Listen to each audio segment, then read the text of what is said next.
maraming bata ang mga manika. Pero kung para sa iba, kinaaaliwan ang mga ito, may ilan namang may pediophobia o yung labis na pagkatakot sa mga manika.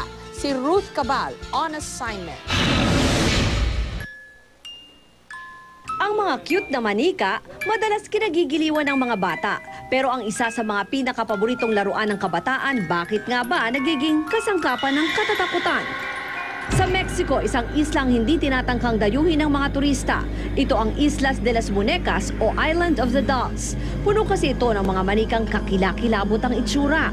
Base sa mga kwento, alay ito ng may-ari ng isla sa isang batang babaeng nalunod sa ilog at namatay. Ang mga manika pinaniniwalaang sinasapian ng kanyang kaluluwa.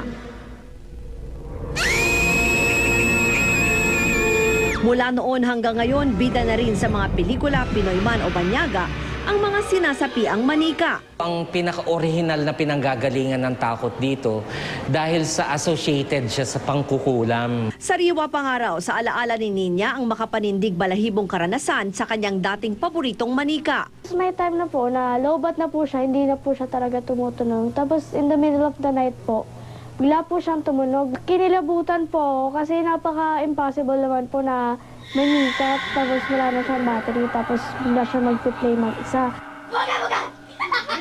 Simula raw doon, hindi na naglaro ng manika ang nooy 9 na taong gulang na si Ninya.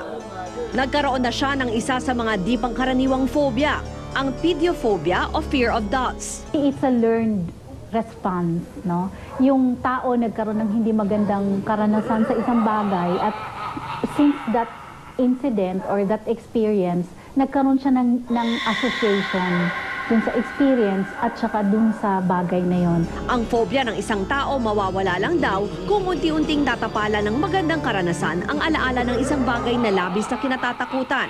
Kaya dito sa Museo ng mga Manika sa Pasig, kahit na Halloween, sinisigurong magagandang imahe ng mga manika ang bubungad sa kanilang mga bisita.